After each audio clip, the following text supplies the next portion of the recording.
इससे पहले मनोज तिवारी भी एसपी थे, ये भी अभी एसपी है, ये भी ईमानदार है। जितने अपराधियों को उसने सफाया किया, आज तक कोई पुलिस अफसर ने नहीं किया। पूरा देश जानता है कि कुंदन कृष्ण जैसा ईमानदार और जाबाज पुलिस पदाधिकारी बहुत कम मिलेगा। नए नए लड़कों को उसका के शराब बेचवाया जा रहा है, स्कूल के बच्चों के बैग में शराब दिया जा रहा है। Welcome to city talks. मैं नौशाद आलम। इस वक्त जो फ्रेम में शख्स दिख रहे हैं, सीतामढ़ी के लोक अभियोजक, पब्लिक प्रोसिक्यूटर, और ये एक नेता भी हैं, लोगों के लिए समाज सेवक भी हैं। नाम है इनका विमल शुक्ला। सर, बहुत बहुत स्वागत है सिटी टॉक्स चैनल में मेरे। आपको भी बहुत बहुत धन्यवाद। आपका जो चैनल है, इसी जिले के लोग ही नहीं, मैं समझता हूं कि बिहार में आपके काफी समर्थक, आपके सुनने वालों की संख्या बहुत बड़ी है। इसी शुभकामनाओं के साथ आपको धन्यवाद। बहुत बहुत शुक्रिया सर। सर, जैसा कि आप मेरे साथ बैठे हैं आज, और आप पूरे सीतामढ़ी के पीपी हैं, और पीपी एक बहुत बड़ा वर्ड है। मुझे लगता है कि सीतामढ़ी के बहुत से ऐसे वर्ग के लोग जो लोअर मिडिल क्लास है, जिनको ये पता नहीं कि लोक अभियोजक क्या है या पीपी का फुल फॉर्म क्या है। तो मैं चाहूंगा कि पीपी जो लोक अभियोजक है, पब्लिक प्रोसिक्यूटर है, तो सर इसका अहम काम क्या होता है, आप थोड़ा सा सर वीडियो के माध्यम से पहले बता दीजिए सर। इस सेशन केसेस जो है, उस केसेस को सरकार की ओर से पक्ष रखना, और सरकार का जो समय समय पर विधि विभाग का जो निर्देश होता है, माननीय उच्च न्यायालय में जो एडवोकेट जनरल है और राज्य सरकार की ओर से जो दिशा निर्देश जिला अधिकारी को मिलता है, उन बिंदुओं पर, कानूनी मुद्दों पर, केसेस के मुद्दे पर जिला लोक अभियोजक की हैसियत से जिला प्रशासन, न्यायालय प्रशासन राय विचार करती है कि किस तरह से न्यायपालिका और सरकार के बीच में तारतम्य बना रहे और सही लोगों को सही न्याय मिले। उन बिंदुओं को सरकार के पक्ष को रखने का मुख्य कार्य है पीपी का। सर, अभी वैसे तो पीपी का जहां तक जाना जाता है कि पीपी को एक कोर्ट मिलता है। अभी सीतामढ़ी मुझे लगता है 2 या 3 कोर्ट के आप पीपी हैं। तो ऐसे में सर आपकी कार्य कितना मुश्किल है आपके लिए, या फिर कितना लगता है कि आसानी से सब हो जा रहा है? कोई मुश्किल नहीं है। लगता है कि थोड़ा कोई जानकारी आपको जो दिया है वो अधूरा है। लोक अभियोजक सभी सेशन न्यायालयों के कार्य के हेड होते हैं। मुख्य रूप से जिला न्यायालय में जो डिस्ट्रिक्ट जज होते हैं, उनके न्यायालय में पीपी बैठकर काम करते हैं। उसके अतिरिक्त जितने भी अपर न्यायाधीश हैं, एडिशनल सेशन जज, उनके कोर्ट में जो सेशन केसेज होता है, उसका देख रेख हमको सरकार जो एपीपी हमारे मातहत देती है, उन लोगों के बीच में हम केस का वितरण करके न्यायालयों में उनसे काम लेते हैं और वो सरकार का पक्ष रखते हैं। अभी तक कितने केसेस सीतामढ़ी में सर हैं जो जिन पे काम चल रहा है, और या फिर अभी तक कितने केसेस आपके अंडर में, मतलब उसका काम, मतलब पूरा नतीजे तक पहुंच करके उसका काम खत्म हो गया है? अभी चूंकि हम तो 5 जून को मेरा नोटिफिकेशन हुआ है और 10 जून को मैंने कार्य ग्रहण किया था न्यायालय में। उससे पहले पीपी का पद खाली था। अरुण बाबू पीपी थे, जिनका निधन हो गया, और सरकार काफी दिनों तक पीपी बहाल नहीं कर पाई। तो जो एपीपी थे, उन लोगों से काम लिया जाता रहा है जिला अधिकारी के माध्यम से। अभी तक सबसे बर्निंग जो कहते हैं हॉट सर, जो मर्डर केस हो, जो डिस्ट्रिक्ट वर्सेस जो आपके पीपी वर्सेस और पब्लिक रही हो, वो कौन से ऐसे केस है जो अभी लगी कि? डिस्ट्रिक्ट वर्सेस पब्लिक का कोई केसेस नहीं होता है। स्टेट वर्सेस पब्लिक नहीं, उस कोई भी केसेज होता है जो सत्र न्यायालय की विचारणीय है, वो पीपी उसे देखते हैं, और जो सत्र न्यायालय एवं अपर सत्र न्यायालय में जो सेशन केस चलता है, उसको जैसे जिला न्यायालय में हम देखते हैं या केस का काफी संख्या रहने के कारण उसे हम अन्य एपीपी को भी वितरित करते हैं और उनके माध्यम से काम किया जाता रहा है। अभी तक पिछले महीने मैंने रिपोर्ट किया था, क्योंकि अरुण बाबू पीपी के निधन के बाद थोड़ा काम ढिलाई से चल रहा था और जिलाधिकारी को हम बधाई और धन्यवाद देते हैं। वो प्रति महीने जो समीक्षा करते हैं वो काफी चिंतित रहते थे कि केसेस का बढ़ता जा रहा है, लेकिन सरकार के द्वारा एपीपी नियुक्ति में ढिलाई बरती गई है। समय के कारण गठबंधन की सरकार है, समय समय पर सूचना ग्रहण करना होता है, कहाँ कितना कोर्ट है, कितने एपीपी का जगह है और कितने लोग जहां कम है, तो वो नियुक्ति की प्रक्रिया में थोड़ा विलंब हुआ है, जिसके कारण थोड़ा कार्य में कठिनाई हो रही है। हम लोग को भी समय समय पर इन चीजों को हमने, जैसे मैं आया हूं तो हमने देखा कि जो रिपोर्ट जा रहा था उस सही रिपोर्ट नहीं जा रहा था, क्योंकि पीपी का पद खाली था।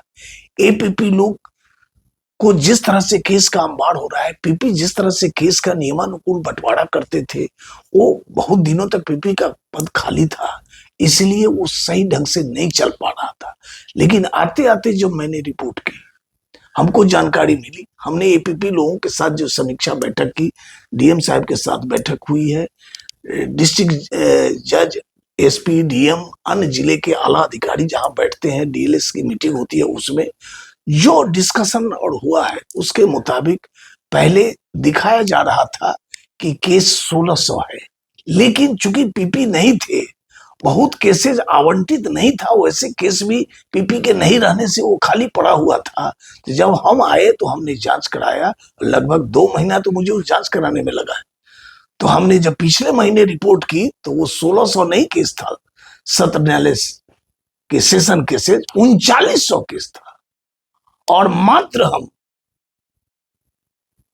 10 एपीपी से काम ले रहे हैं। तो आप अंदाज कीजिए 3900 केस 10 एपीपी कैसे कर पाएंगे, संभव नहीं है।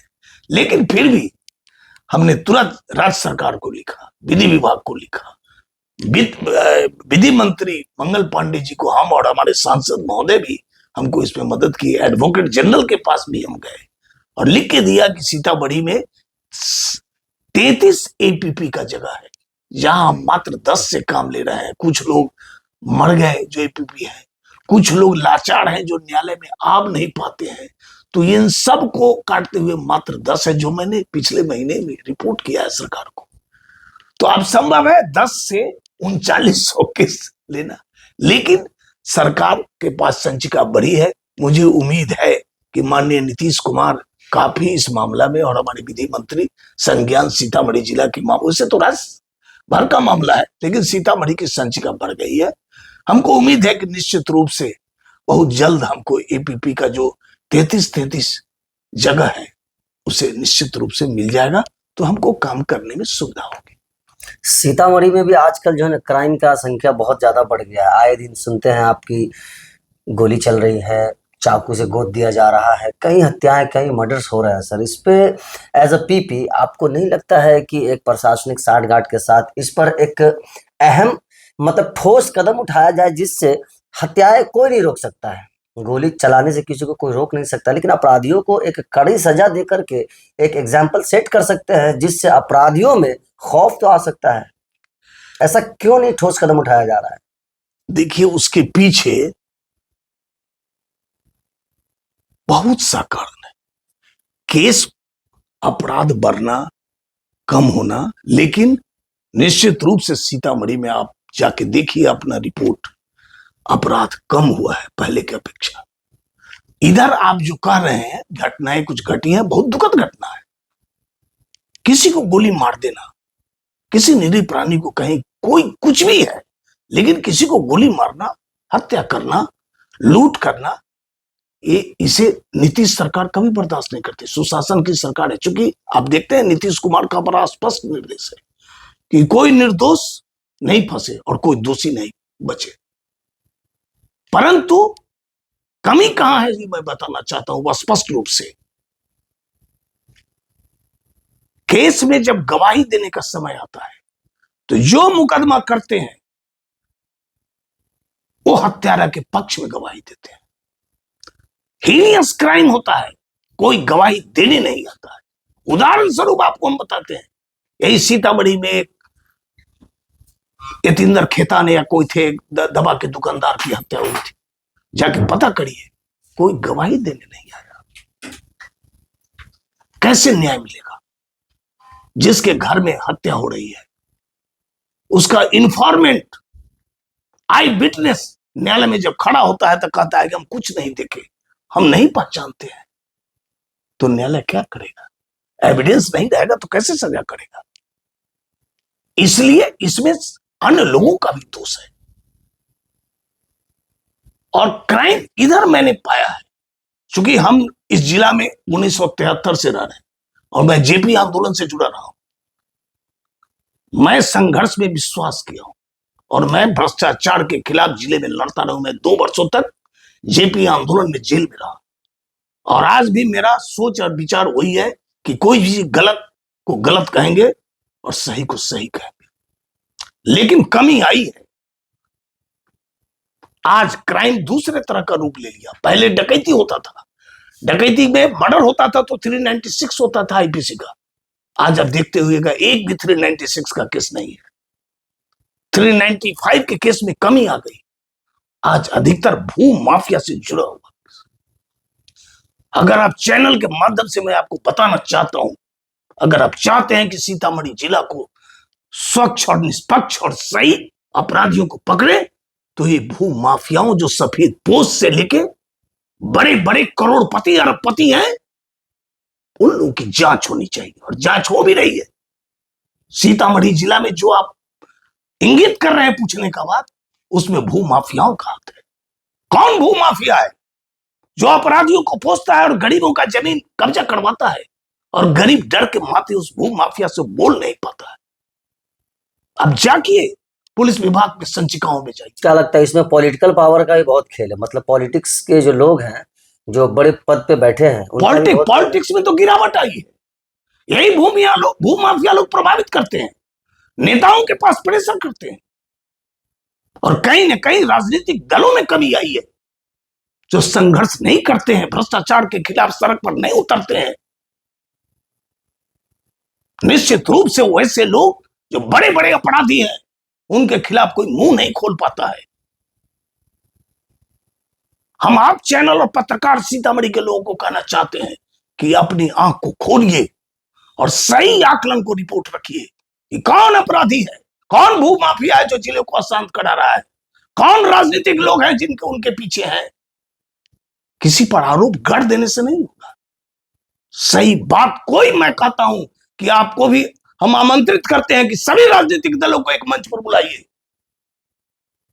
और सभी करोड़पति अरबपति जो आर्थिक रूप से राज्य सरकार को अधिक से संपत्ति अर्जित किए हैं, कहां से लाया? क्यों नहीं सीबीआई उसको देख रही है? क्यों नहीं इनकम टैक्स देख रहा है? कैसे हुआ? सीतामढ़ी में जो इतने मर्डर्स हुए हैं, उसमें एक बहुत चर्चित पुट्टू खान हत्याकांड रहा है। ठीक है। और उसका भी कहीं ना कहीं जुड़ाव, जैसे कि जमीन में, जैसा आपने मुद्दा उठाया कि सब भूमाफिया के चक्कर में ही हो रहा है, तो उनका भी जमीन वाला मामला ही जहां तक लग रहा है अब तक के छानबीन में पता चला है।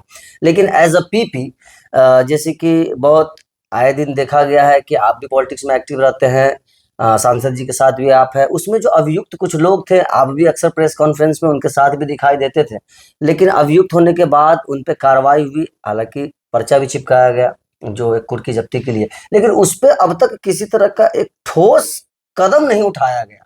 मैं मतलब सिर्फ अभी आपको बर्निंग केसेस है इसलिए उस पर पॉइंट कर रहा हूँ, बाकी और भी बहुत से केसेस है जिनमें इस तरह से काम हुए, लेकिन किसी की जो गिरफ्तारी अब तक ना होना या कुर्की जब्ती तक नहीं होना, ये किस तरह का संकेत है सर? एज अ पीपी आप कैसे इसको जस्टिफाई करेंगे? मैं जितनी बात को कहूंगा अक्षरशः आप उसे अपने चैनल पर चलाएंगे, उसमें से किसी तरह का कटिंग नहीं करिएगा। बिल्कुल। अगर कटिंग करिएगा तो मैं समझता हूं कि आप न्याय नहीं दिलाना चाहते हैं।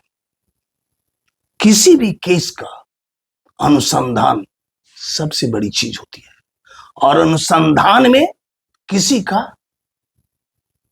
इंटरवेंशन नहीं होता है।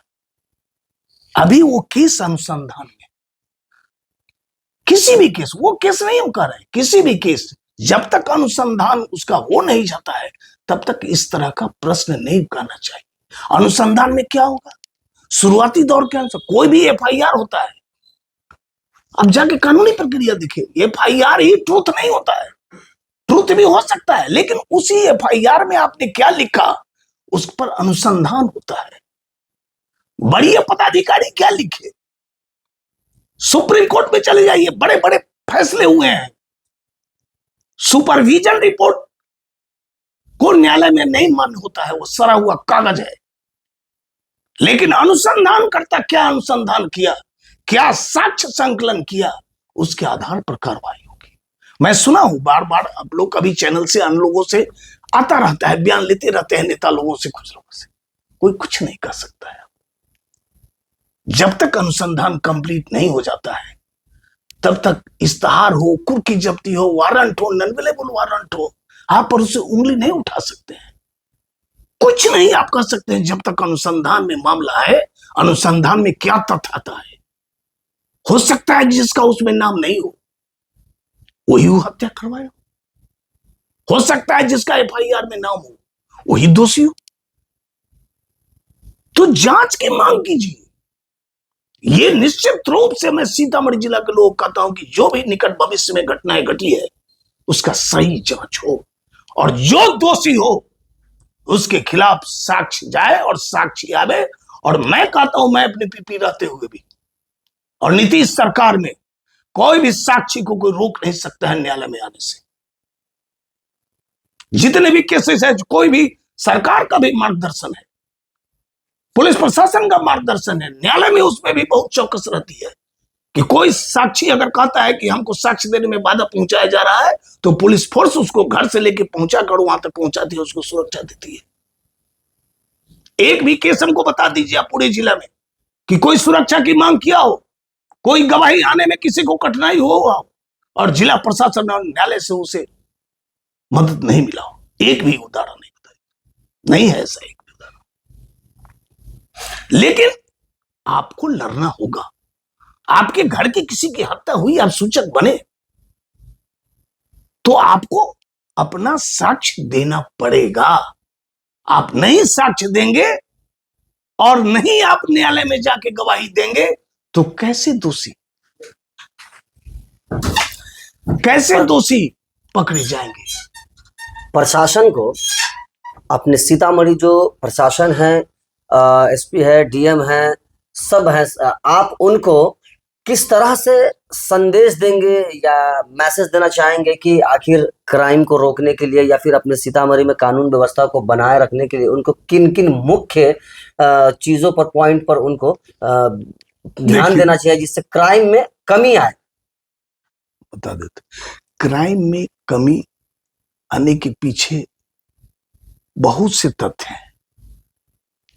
क्राइम हो जाता है, आज बेरोजगारी भी बहुत बढ़ा हुआ है, नौजवान लड़के लोग भटक रहे हैं।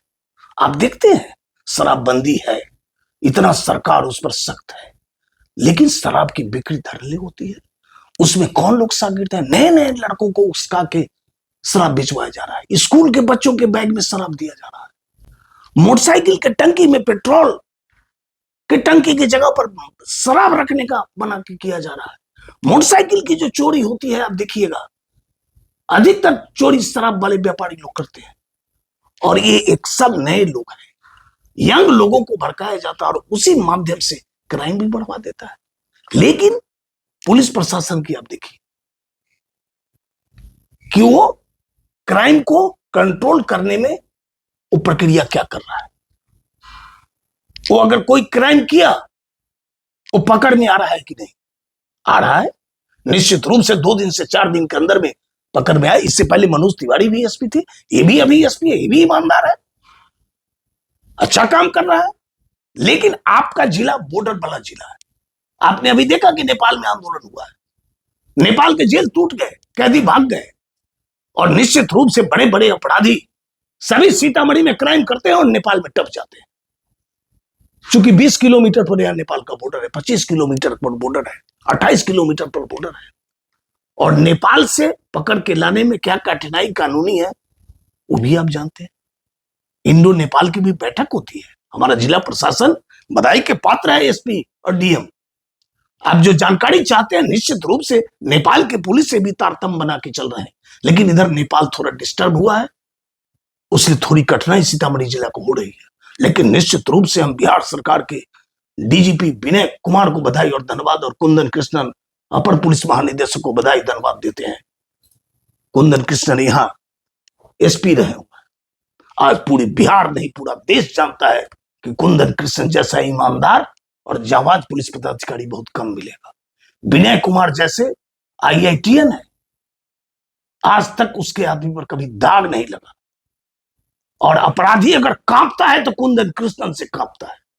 आप अपने जिला में भी पता कर लीजिए, जब वह एसपी थे, पटना में रहे हुए सीनियर एसपी, जितने अपराधियों को उसने सफाया किया, आज तक कोई पुलिस अफसर ने नहीं किया। और निश्चित रूप से कोई भी अपराधी आपके यहां भी नहीं बचेंगे। कागज आज के बयान में मेरा लिख लीजिए, कुंदन कृष्णन और विनय कुमार के रहते हुए आप जो चाहते हैं कि जल्दी अपराधी पकड़ जाए, निश्चित रूप से अनुसंधान में सही तथ्य आएगा। कोई भी दोषी बच नहीं सकता है। गुमराह नहीं करे। सभी सीतामढ़ी जिला मां जानकी की धरती पर मैं उनको आग्रह करता हूं कि सरकार को और पुलिस प्रशासन को, जिला प्रशासन को सही तथ्यों की जानकारी दें, गुमराह नहीं करे। सही अपराधी बच नहीं पाए, कोई भी, चाहे पुट्टू खां की हत्या किया हो, चाहे मदन कुशवाहा का हत्या किया हो, मुझे पूर्ण विश्वास है कि कोई हत्यारा नहीं बचेगा। बहुत जल्दी आपके सामने में पुलिस विभाग जिस तरह से जांच कर रही है, आप लोग संदेह से परे हो जाइए, निश्चित रूप से सही होगा। ये सीतामढ़ी जिला वासियों के लिए बहुत खुशी की बात है कि एसपीपी बिमल शुक्ला जी खुद कह रहे हैं कि प्रशासन बहुत एक्टिव है और कोई भी अपराधी बचेगा नहीं प्रशासन की नजर से, पुलिस की नजर से, क्योंकि पुलिस की पहली नजर है, उस पर काम चल रहा है। और जब तक कार्रवाई हो रही है, जब तक कोई निष्कर्ष नहीं निकलता है, हम सभी लोगों को पेशेंस रखना चाहिए।